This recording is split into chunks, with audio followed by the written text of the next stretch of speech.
तो प्रिय मित्रों, लीजिए एक बार फिर से CMPC यूट्यूब चैनल पर आपका स्वागत, अभिनंदन।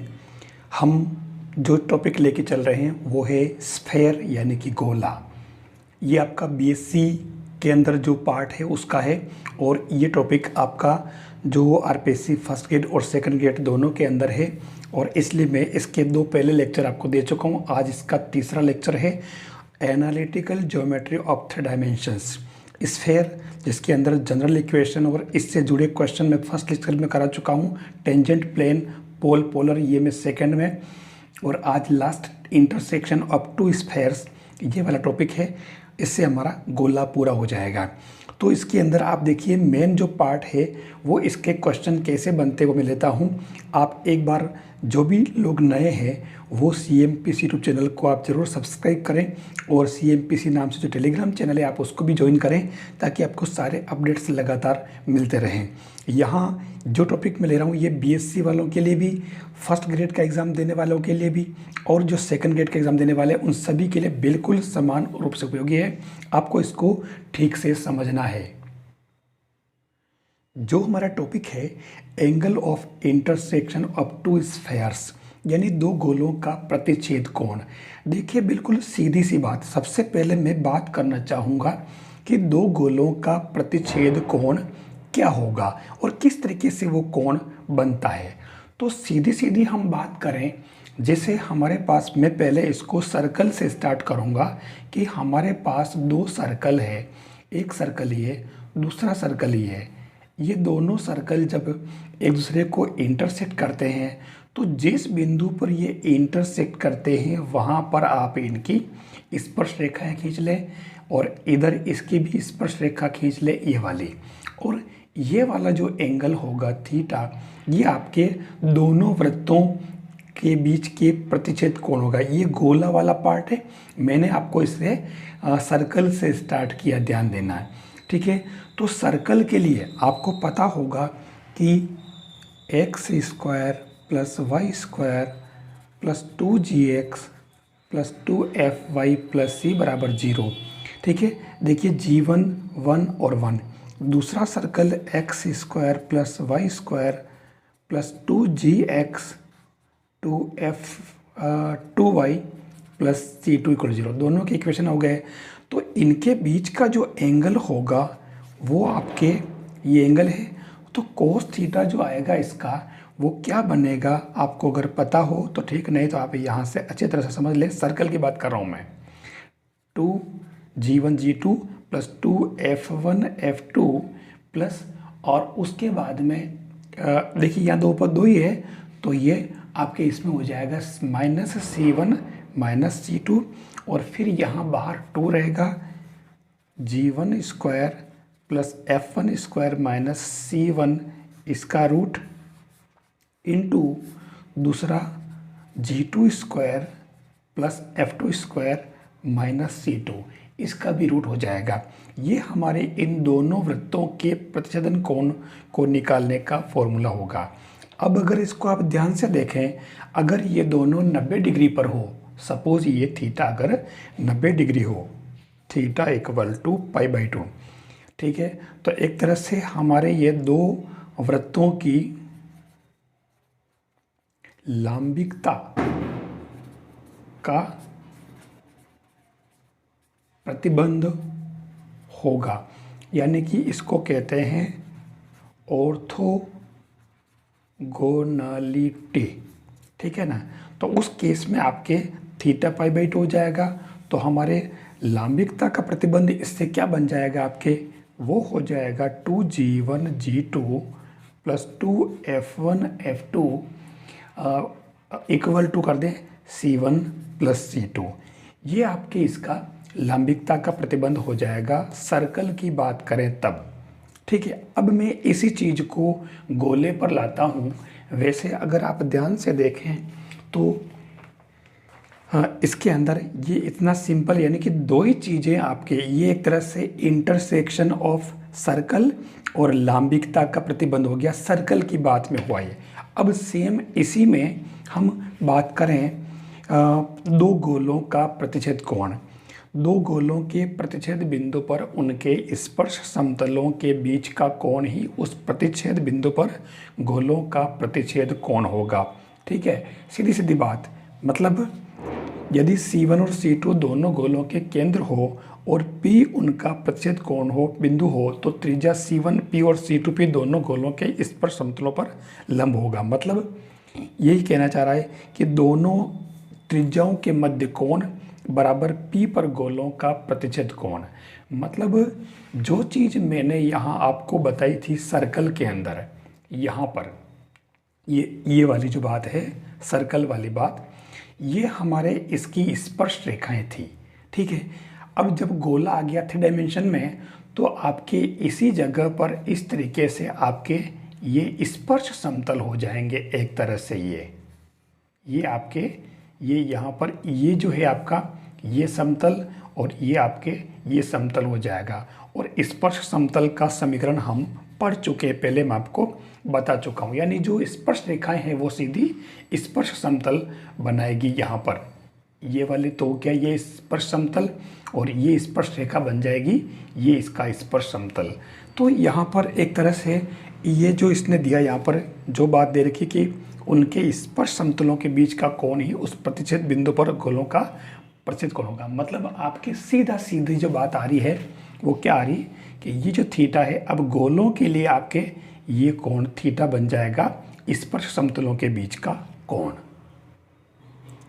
यदि दो गोलों का प्रतिच्छेद कोण 90 डिग्री हो तो ऐसे दो गोलों को लांबिक गोले यानी ऑर्थोगोनल स्फीयर कहते हैं।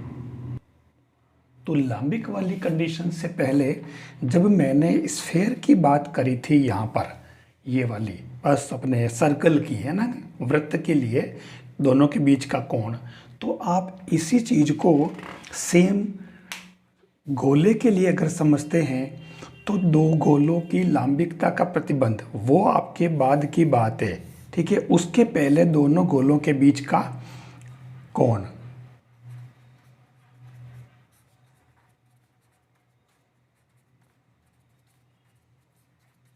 ध्यान से अगर देखें तो ये जो चीज़ें थी आपके cos theta equal to 2G1 G2 plus 2F1 F2 plus C1 मतलब माइनस C1 माइनस C2, आपको पता चल रहा होगा ये वाली बात है ना, 2G1 G2 2F1 F2 minus C1 C2। ध्यान से अगर देखें तो इन दोनों की जगह G1 G2 और F1 F2 की जगह क्या हो गया 2U1 U2 plus 2V1 V2 plus 2W1 W2 minus D1 minus D2 upon 2। Root में ये सब क्या है, ये गोले की रेडियस का फॉर्मूला है त्रिज्या का, जो मैंने वृत्त की त्रिज्या का फॉर्मूला इसके अंदर ये बताया था G1 square plus F1 square minus C1 G2 square plus F2 square minus C2। Same process आपके इसके अंदर आ रहा है गोले के अंदर, बस फर्क ये कि इसके अंदर 3 डायमेंशन में हो गया। ठीक है, तो ये इनके बीच का एंगल फाइंड करने का है। तो अब इसमें ये जो बात आती है वो आपके फॉर ऑर्थोगोनलिटी लांबिकता के लिए थीटा इक्वल टू π/2 हो जाएगा। तो उस केस में नीचे वाला पूरा कैंसिल और खाली ये टर्म जो है पूरी 0 के इक्वल होगी। तो ये 2U1 U2 plus 2V1 V2 plus 2W1 W2 equal to D1 plus D2, ये आपके इसका गोलों की लांबिकता का प्रतिबंध है। आप अगर ध्यान से देखें तो आपके सिलेबस में जो पार्ट दे रखा है उसका पहला क्वेश्चन जो अगर बनता है सबसे इम्पोर्टेंट वो आपके इस लांबिकता वाली कंडीशन से बनेगा, आपको ध्यान रखना होगा। अब मैं कुछ क्वेश्चंस की तरफ बढ़ूंगा। इसके जो एग्जांपल्स, सिद्ध कीजिए कि वृत्त x square plus y square minus 2x plus r square equal to 0 z equal to 0 से गुजरने वाला प्रत्येक गोला एक अन्य गोले x square plus z square equal to r square y equal to 0 को लांबिक रूप से काटेगा। ध्यान देने वाली बात है, पहले बात तो देखो वृत्त बोल रखा है, अलग अलग दिया इसलिए इसको वृत्त कहा है। आप इसको प्लस लेमड़ा जेड कर देना तो इससे आपके ये गोले का समीकरण आ जाएगा। तो हम चलते हैं इसमें। सबसे पहले आप देखो कि वृत्त x square plus y square minus 2ax plus r square equal to 0 और z इक्वल टू 0 से गुजरने वाले किसी गोले का समीकरण जो है, मैंने कहा कि इन दोनों को प्लस लेमड़ा जेड कर देना, ये प्लस लेमड़ा इंटू ये, तो ये आपके आ जाएगा, ये बना दिया लेमड़ा जेड इक्वल टू 0। अब इसको थोड़ा सही लिख दिया, x square plus y square minus 2x plus lambda z plus r square equal to 0, ये हमारा एक इक्वेशन हो जाएगा। अब इसने कहा कि वृत्त x square plus z square, ठीक है ना, मतलब एक तरह से ये यहाँ पर भी ये जो आपको ध्यान देना होगा, ये जो है आपका गोले का इक्वेशन है जो क्वेश्चन में दे रखा है ये, ठीक है ना, स्फेयर। तो x square plus z square equal to r square y equal to 0 से गुजरने वाले गोले का समीकरण यहाँ पर भी, ठीक है। आप क्योंकि ये इस रूप में है जो आपके दे रखा है पहला वाला, ये देखिए, तो ये अलग अलग था, ये अकेला तो आपके गोला था, लेकिन ये दोनों अगर मिलाएंगे तो ऐसे, तो उसको वृत्त लिखा जाता है। यहाँ पर भी ये जब दोनों ऐसे हैं तो ये वृत्त के रूप में माने जाएंगे। ये आपका वृत्त सही था, स्फेयर नहीं, ठीक है। अब इसके अंदर सेम इसको भी गोला बना दिया, प्लस म्यू जेड है ना, ये क्या लेमड़ा, वैसे इसके अंदर म्यू करके इन दोनों को लिख दिया। अब यहाँ क्या किया, इसने जो कहा कि ये दोनों लांबिक रूप में काटेंगे। अब लांबिक रूप में काटेंगे तो क्या चाहिए अपने को ये वाली कंडीशन चाहिए, ये लांबिकता की 2u1u2 plus 2v1v2 plus 2w1w2 equal to d1 plus d2, ये लांबिकता का प्रतिबंध है यानी ऑर्थोगोनलिटी का। तो आप इसको यूज़ कर लें, ठीक है। दोनों से आपको u1u2 निकल जाएगा आराम से, इसका है ना, केंद्र निकालना आपको सीधे बात, केंद्र और त्रिज्या वाला मामला। तो आप देखें इसके अंदर ये दोनों कर दिया 2u1u2 है ना, plus 2v1v2 plus 2w1w2 equal to d1 plus d2। यहाँ पर इसने u1 u2 की वैल्यू पुट करी, देखो आप सब, ठीक है। तो आप देखो 0 इक्वल टू 0, मतलब दोनों इसको सेटिस्फाई कर रहा, मतलब ये लांबिक रूप में काट रहा है, कोई विशेष बात नहीं। तो अपन कह सकते हैं कि प्रथम वृत्त से गुजरने वाला प्रत्येक गोला द्वितीय वृत्त से गुजरने वाले प्रत्येक गोले को लांबिक रूप में काटेगा। आपके जो क्वेश्चन बनेंगे, आप किस पैटर्न को समझ लें, आप क्वेश्चन की चिंता नहीं करें कि ये क्वेश्चन कैसे बनेगा, वो बना लेगा, लेकिन क्वेश्चन वो इसमें से इतना ईजी निकालेगा कि आप आराम से सोल्व कर सकते हो। देखिए नेक्स्ट जो क्वेश्चन है, मैं आपको बताना चाहूँगा कि ये क्वेश्चन बहुत इम्पोर्टेंट है। क्वेश्चन भले बड़े हैं लेकिन कुछ चीज़ें ऐसी जिनको हमें डायरेक्ट रिजल्ट याद रखना पड़ता है। R1 और R2 त्रिज्या के दो गोले लांबिक रूप में काटते हैं, पहले बोल दिया इसने। तो सिद्ध कीजिए कि उभयनिष्ठ वृत्त की त्रिज्या आपके R equal to R1 R2 upon root R1 square plus R2 square से दी जाएगी। ये रिजल्ट डायरेक्ट पूछा जाता है, R equal to R1 R2 upon root R1 square plus R2 square. हमें इसको पहली बात तो ऐसे क्वेश्चन को पढ़ करके डायरेक्ट ही रिजल्ट याद रखने होंगे, लेकिन फिर भी हम इसके अंदर दो अलग अलग त्रिज्या के गोले हैं, तो हम इसको मान लेते हैं पहला x square plus y square plus z square equal to R1 square, और दूसरा वाला अपन मानक समीकरण ले लेते हैं u v w और d में, ये दोनों आ गए। अब हम दोनों की त्रिज्याएं R1 और R2 रेस्पेक्टिवली ले लेते हैं। तो पहले वाले की त्रिज्या तो R1 स्क्वायर डायरेक्ट दी, दूसरे वाले की R2 है, और R2 जो इसकी त्रिज्या है आप देख लें, R2 square equal to u square plus v square plus w square minus d, ठीक है, ये आपको पता है रेडियस के लिए। अब ये कह रहा है कि इक्वेशन 1 और 2 यानी कि एक तरह से ये गोला और ये गोला इसने पहले कह दिया कि ये दोनों लांबिक रूप में काटते हैं, ठीक है। इसका मतलब हम क्या करेंगे, लांबिकता का प्रतिबंध लगाएंगे। 2u1u2 plus 2v1v2 plus 2w1w2 equal to d1 plus d2। बस अब आपको कुछ नहीं करना है, u1 u2 v1 v2 की वैल्यू अपन उन दोनों गोलों से लिख लेंगे। आपको मालूम है कि u1 v1 w1 पहले गोले के केंद्र वाले मामला है, और वो आपके पास दे रखा है 0 0 0, ठीक है ना, सीधी सी बात है, आपको पता है। ये देखिए आप, ये 0 0 सेंटर वाला गोला है जिसकी त्रिज्या R1 है।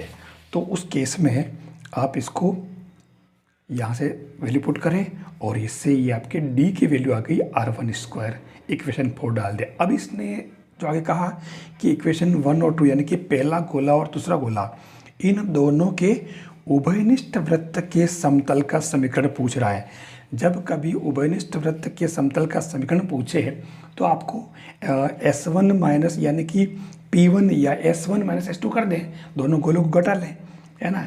इस गोले को और इसको घटा लिया तो इससे आपके x square y square z square cancel हो जाएगा और u x plus v y plus डब्ल्यू z plus R1 square equal to 0 ये बचेगा। ये हमारे समतल का समीकरण आ जाएगा। वृत्त के समतल, आखिर वृत्त जो है वो अपने आप में एक समतल भी है।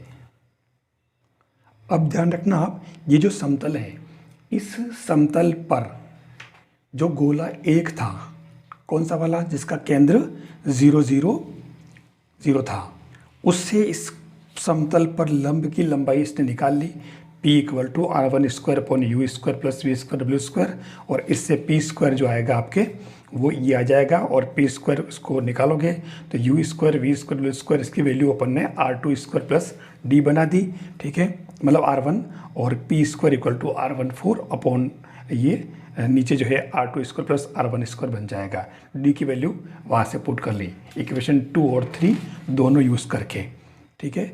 ये जो आपके इक्वेशन 2 और 3 दोनों दे रखे हैं, इससे इसने R2 दे रखा है ये वाला, तो इससे आपने D की वैल्यू यानी इस फॉर्म में रख दी, U square plus we square plus W value है ही हमारे पास में, तो इससे इसने ये सोल्व किया है। कोई विशेष बात नहीं, आप एक एक कैलकुलेशन देख सकते हैं। और उसके बाद में जो इसने किया है हमारे पास, क्योंकि उभयनिष्ठ वृत्त कहा इसने, तो उभयनिष्ठ वृत्त के लिए क्या हो जाएगा, आप देखें, उभयनिष्ठ वृत्त की त्रिज्या अगर R है तो उस केस में आपके R square equal to R1 square minus P square हो जाएगा ये, इससे R square equal to R1 square minus और P की वैल्यू ये पुट की, और इससे हमारा ये फाइनल रिजल्ट जो आ गया R equal to R1 R2 upon root. वैसे मैं आपको बता, ये तो एक प्रोसेस था, लेकिन ऐसा प्रोसेस आपको एग्ज़ाम में करने की ज़रूरत नहीं है। आपको ऐसे रिजल्ट को डायरेक्ट क्या करना है, लर्न करके रखना है। कुछ चीज़ें ऐसी जो हमें रखनी ही पड़ेगी। देखिए नेक्स्ट क्वेश्चन है, निम्न वृत्त से गुजरने वाले गोले का समीकरण ज्ञात कीजिए। ये वृत्त है x square plus y square plus z square minus 2x plus 3y minus 4z plus 6 इक्वल 0 comma 3x minus 4y plus 5z minus 15 इक्वल 0, जो कि निम्न गोले को लांबिक रूप में काटता है। ये गोला दे रखा है, यानी इससे बना जो वृत्त है, इससे बना जो गोला है वो इस गोले को लांबिक रूप में काटता है। अब ऐसे में करते क्या, कुछ नहीं है, ये आपका गोला है, ये आपके समतल है, इन दोनों का संयुक्त समीकरण निकालें, ये प्लस लेमड़ा जेड करके, लेमड़ा इंटू ये करके, और फिर इसको और इसको लांबिक रूप में कटवा दें। कैसे, ये देखिए, ये प्लस लेमड़ा इंटू ये कर रखा, देखिए आप, ये पूरा गोला plus lambda into 3x minus 4y समतल डाल दिया इसमें। ये करते ही आप इसको सही कर लें, और सही करते ही आपके ये बन जाएगा, देखो, मतलब x square plus y square plus z square, फिर ये 2x plus 3y minus 4z plus 6 plus 3 lambda x minus 4 lambda y plus 5 lambda z minus 15 lambda equal to 0। अब इसमें एक्स वाले टर्म को साथ ले ली, वाई साथ में ले ली, तो देखो ये एक्स की टर्म, ये आपके वाई, और ये जेड, और ये कांस्टेंट, ठीक है, ये पूरा आ गया। अब ये और हमारा पहला वाला जो गोला था वो दोनों लांबिक रूप में काट रहे हैं, तो लांबिक रूप में काटने की कंडीशन बन लगा दी, ये 2u1 u2 plus 2v1 v2 plus ये, और इसके अंदर आप देखो 2u1 आपका इसका ले लिया, माइनस करके ना आप अपॉन 2 कर दें, ठीक है, और ये 2 पहले वाले का, ऐसे ही 2 इंटू ये v1 v2 और 2 w1 w2 equal to d1 plus d2। बस ये इसको सोल्व किया आपके, और सोल्व करते आपके लेमड़ा की वैल्यू हो जाएगी। देखिए बड़ा काम नहीं है, एक प्रोसेस पता अगर है तो आपको क्वेश्चन में दिक्कत नहीं आएगी। बस इसको सोल्व किया, लेमड़ा की वैल्यू निकाली आपने, -1/5 आ गई। ये लेमड़ा की वैल्यू आप वापस कहाँ पुट करेंगे, ये इनकी जगह पुट कर दिए, सोल्व किया हुआ इसके अंदर। ऐसा करते ही आपके ये इक्वेशन आ जाएगा, ये वाला। अब प्रोसेस समझ लें आप, क्योंकि वहाँ पर जो आपका ये गोले और इतने बड़े बड़े नहीं आएंगे, वहाँ बिल्कुल शॉर्ट कर देगा, ठीक है, आपकी कैलकुलेशन बिल्कुल शॉर्ट कर देगा। आपको खाली इसका प्रोसेस पता होना चाहिए कि हम नए गोले का समीकरण कैसे निकालेंगे जब एक गोला दूसरे गोले को लांबिक रूप में काटेगा। देखिए एक क्वेश्चन और लिया मैंने, उस गोले का समीकरण ज्ञात कीजिए जो समतल 3x plus 2y minus z plus 2 equal to 0 को बिंदु 1 माइनस 2 1 पर स्पर्श करता है और निम्न गोले को लांबिक रूप में काटता है। तो अपने देखो टेंजेंट प्लेन वाली बात भी आ गई, ठीक है, और लांबिक वाली बात भी आ गई, ठीक है। हमारे पास समतल, बिंदु और ये गोला। हमें करना क्या है इसके अंदर, हमें एक चीज़ समझना, गोले का समीकरण निकालना है। ध्यान देना, ये गोले का समीकरण। तो हमें मानक गोले का समीकरण मान ले पहले आप, ये जो व्यापक रूप है इसका ये मान ले। अब इस गोले के बिंदु 1 माइनस 2 1 पर स्पर्श समतल वो हम कैसे निकालते हैं। आपको पता होगा कि इसी के अंदर एक्स स्क्वायर को अपन लिखते हैं x1, वाई स्क्वायर को लिखते हैं अपन y1, और 2x को लिखते हैं x प्लस x1, ऐसे 2y को y प्लस y1 और 2z को z प्लस z1। ये u v w बाहर ले जाएंगे। बस x1 y1 z1 आपके पास जो दे रखे हैं, ये देखिए 1 माइनस 2 1। तो हम इसका स्पर्श समतल का समीकरण लिख देते हैं। ये देखिए x1 y1 z1 u x plus x1 v y plus y1 w z plus z1 plus d equal to 0। हमने पॉइंट पुट कर दिए, 1 माइनस 2 1 था, ठीक है। ऐसा करके हमारे पास ये पूरा जो इक्वेशन u v, देखिए बहुत लंबा चौड़ा काम लग रहा है, ठीक है, लेकिन कुछ नहीं था। आप सिंपल काम है, देखिए x के साथ में u प्लस 1, y के साथ में v माइनस 2 और z के साथ में w प्लस 1 है, और बाकी पूरा ये u, यानी कि एक तरह से ये समतल का समीकरण आ गया। ये समतल का समीकरण आप इस समतल के समीकरण से आप कंपेयर कर लें, कुछ भी नहीं करना है। तो कंपेयर करते ही आपकी देर का जो ये वाला, ठीक है, इससे कंपेयर कर लिया, और कंपेयर करते ही आपका काम ख़त्म है। ये आप देख लें, कुछ नहीं किया इसने, 4 कैलकुलेशन कर दी पूरी सिंपल। ये देखिए u plus 1.3 v minus 2.2 w plus 1/-1, और ये पूरा इसको कैलकुलेट कर दिया। ऐसा करके u v w सबकी वैल्यू k की फॉर्म में आ गई, और इधर ये भी हमारे पूरा k की फॉर्म में इधर आ रहा है। तो यहाँ पर u v w की सबकी वैल्यू पुट करी इसने, इससे हमारे जो 4k की वैल्यू d-6 आ गई। अब ये कह रहा कि ये अभी जो अपने को निकालना है वो वाला गोला दिए गए गोले को लांबिक रूप में काटता है। तो ये लांबिक रूप वाली शर्त लगा दी इसने, और लांबिक रूप की शर्त लगाते ही आपके ये इसकी d की वैल्यू आ गई इसके अंदर, ये ठीक है। इस d की वैल्यू को आप इक्वेशन 5 के अंदर पुट करें तो इससे k की वैल्यू भी आ जाएगी 3/2, और इससे आपके u v w आ जाएंगे, और इस u w को आप फिर से उसके अंदर पुट कर दें तो आपके ये ओरिजिनल आपका इक्वेशन आ जाएगा।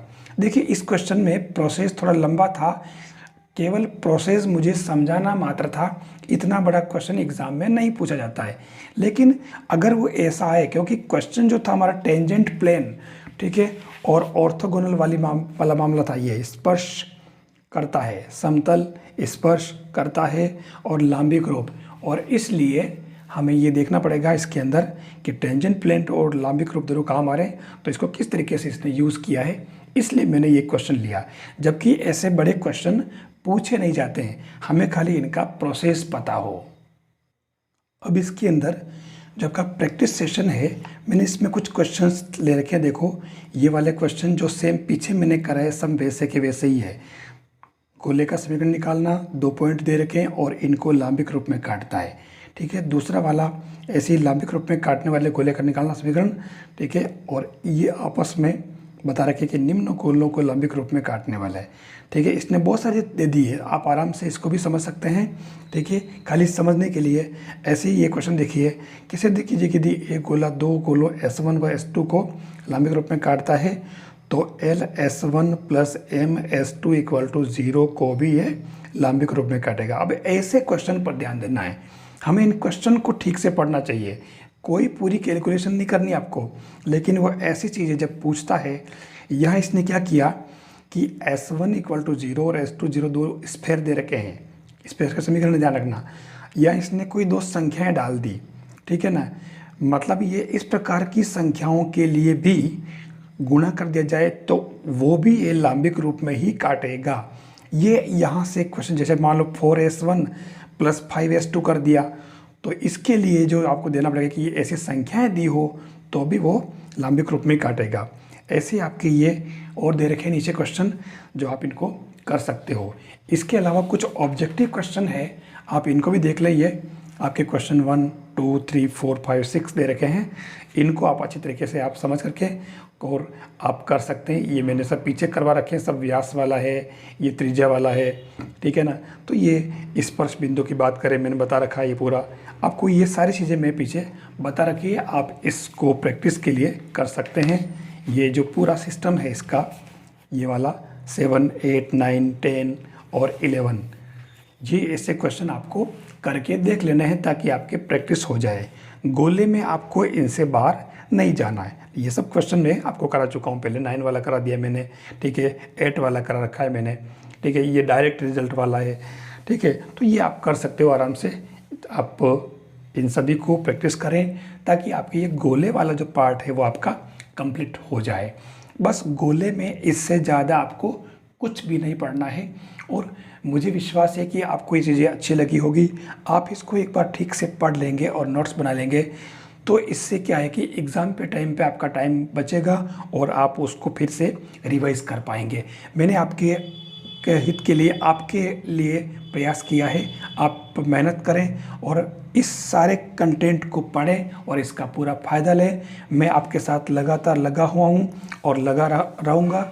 आप बस चैनल से जुड़े रहें। आप अपने साथियों को भी चैनल के बारे में बताएं, सबको इसका फ़ायदा हो ताकि वो अपने लक्ष्य को प्राप्त कर सकें।